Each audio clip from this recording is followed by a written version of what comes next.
Now we want to set up a baby pen, all right? Normally, you can use the wooden box, you can use a rubber like this, you can use a smaller one, you can even use a disposable plate, you can build a wooden box like all side cover with a top net. Whichever you are using has to be defined by the numbers of snails that you actually putting in. Now, let's take for instance, if we are using this one, you can't use this big bowl to keep 10 baby snails. It's wrong. You can't use this big bowl to keep 20 baby snails. They will stay inside, yes, but they will not survive because the bowl is too big. Some of them, while just climb to one spot, they won't know that the feed is inside, and before you know it, they will die. So it is better when you are building your baby pen, your nursery, build it according to the numbers of snails you want to introduce into it. Now we have a lot of babies here, so this is okay for what we have. Now we want to set it up to make it a conducive place for them to live in. First things first, we want to introduce soil into this rubber as a base. Now the soil has been treated already. We have treated the soil. We use hot water to treat this soil. So now we're putting the soil as the base. We have also left the water to drain water off it so that it doesn't turn waterlogged inside the bowl, knowing that beneath the rubber we did not perforate it for water to go out. So we'll take our time to make sure that the water in it is completely or to an extent drained out of it. Now sometimes some persons will say, okay, so why are we still adding soil into the rubber? Why not just leave it so it becomes like a soilless pen for the babies? Now, you will agree with me that your baby snails is the profit of your business. Now, if your baby snails is the profit of your business, then your baby snail needs more care than the parents. This also means that we are going to be introducing calcium into the soil. Now remember that snails naturally derive minerals from soil. And so if you deprive the soil now from the babies, you're automatically also depriving their growth rate from them. And so we'll be adding oyster shell. Oyster shell is a source of calcium into the soil. Now when we do that, it means that wherever the babies are inside the pen, they can also derive the oyster or the calcium from the soil as a feed from the soil. So what we do is just to mix it up with the sand. So we mix it completely. Take note, like they say in Nigeria, we say fish when it's scattered for inside soup, it be inside the soup. So calcium when you mix inside the sand, it's inside the sand. All right. So we have the calcium already inside this pen. Okay. So we have soil as the base. We also need to add in leaves for coverage from wind. I already have a roof here, so we're not actually covering them from sun, but we're covering them from excess wind. Now, when it comes to baby snails, you're not packing the whole place with leaves. Now, if you do that, some of them might also hide themselves in one spot and tend to hibernate there too, automatically not profiting you as a farmer. Because as a farmer, you need them to feed, to change sizes. So we're not going to be putting too much leaf, we're just putting few leaves. Now what we have here, the leaf we are using here is the almond leaf, all right? You can use your pawpaw leaf, you can use your cocoa leaf, banana leaf, whichever leaves you want to use. But we're practicing the almond leaf because it's a dual leaf. Snails don't eat plantain leaves, but snails eat of this leaf. So we kind of introduce this most times in all our farm and every farm that we go to set up as the case may be. So now we have our our beddings. We have our beddings inside the container already. So now the next part is to introduce our snails into their new habitat. Now take note here, we're not going to be adding water to this very event. Now the reason is simple. The sun still contains some amount of water, so they can derive water from it. But by the time we start noticing that the sun is getting dried, that is, the water is already evaporating from it, we can then now introduce a drinker. Now, when we're bringing in drinkers for baby snails, it has to be something super shallow, like where is that? Good. We'll have to introduce something super shallow, something like this, super shallow. Now, when you have this, with your baby snails on it, even if there is water, there is no way the snail will drown. Remember that snails like water. Yes, it's true, but snails don't swim. So you are not putting excess water for them, because if you do that, they'll start drowning and you're losing your babies. Like I said initially, this is the profit in snail farming. Your business grows or progresses. You make profit when you can raise this back to breeder, back to jumbo sizes, back to adult. So if you're missing it here, there's no way you could make money. So we need to take care of our baby snails. All right. And so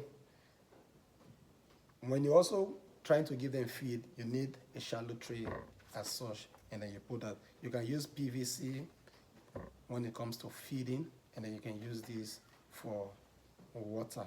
If you don't have this, just look for something that is completely shallow and use. All right.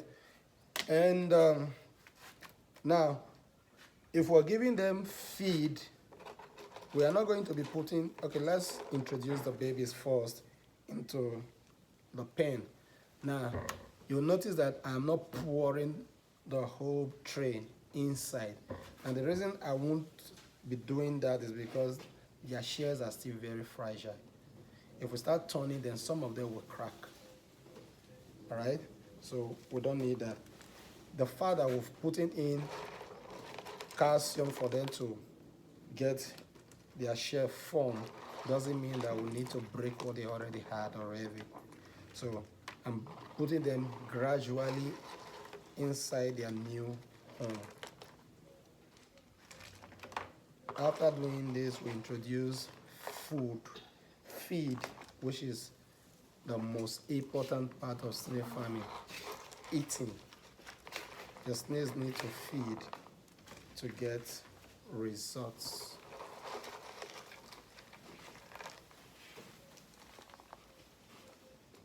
All right. Just follow me closely. You'll get the whole message about what we're doing here. Remember, I said if you miss the part of taking care of your babies, you've missed it all. Now, we sometimes get some questions where people ask, how do I take care of my baby? Now, please note here that you are not supposed to be touching these babies daily. It's not a routine where you come and you pick them in the name of looking for mortality or looking for dead ones. You're actually not praying to see dead ones, so you shouldn't be coming here to look for dead ones inside your new home. All you need to do most times is come in, take off the remaining feed they have inside. The feed you gave to them, the one that is remaining, take it off, bring in new one.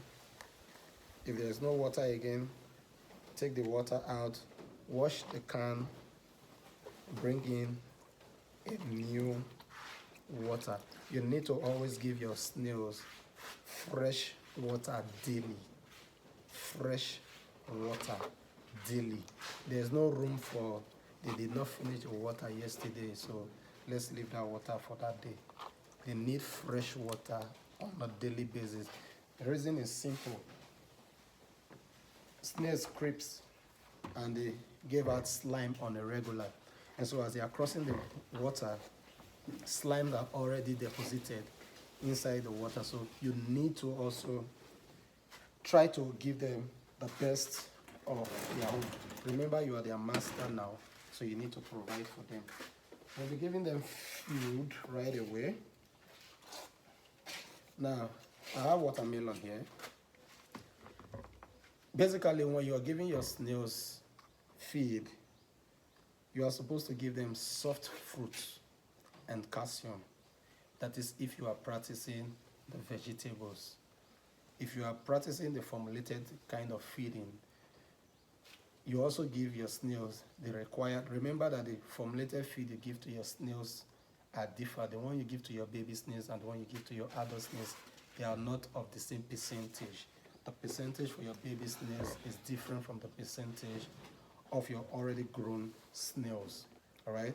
And so work with the percentage that works for you with your baby snails. And so we'll be giving them watermelon today.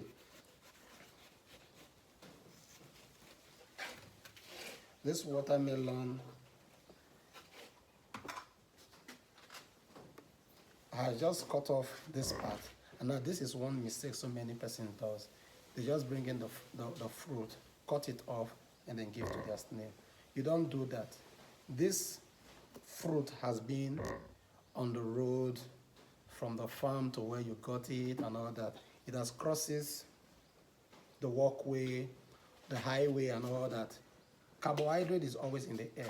Cars and bikes, motorcycles and all that, they emit carbon dioxide in the air. So you are supposed and always to wash your fruits before you give it to your snails. It's compulsory. It's not an optional deal. So we need to wash this watermelon before we give it to them. Now, for this video's sake, I'm not going to watch the whole of this because we're not giving the whole of it to the baby. So I'm going to concentrate on the parts I need.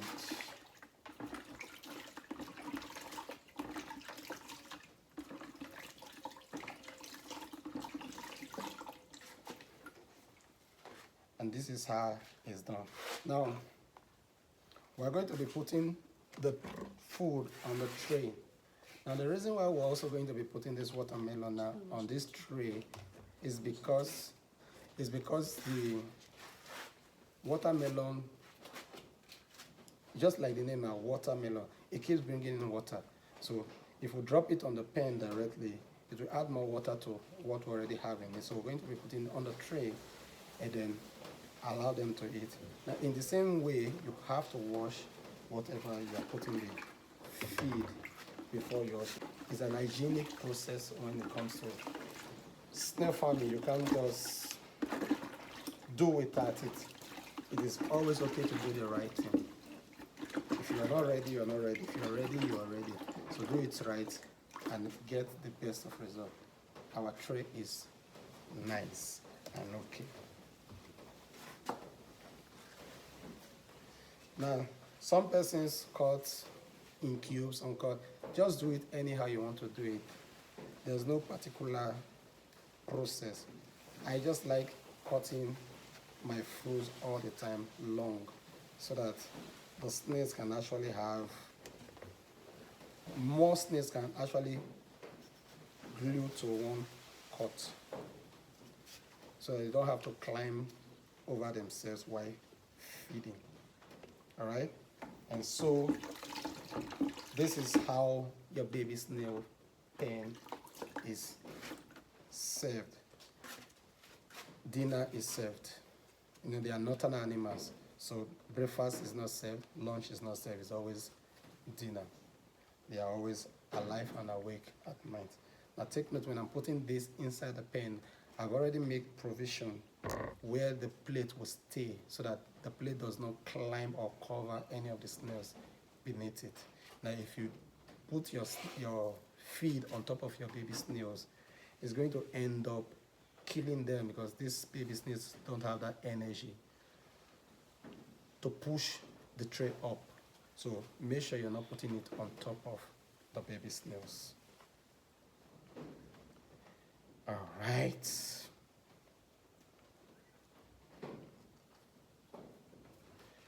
And so you can also increase your number of your tray depending on the outcome you want to get from your baby snail. It's perforated, so there's ventilation, and it is set and done.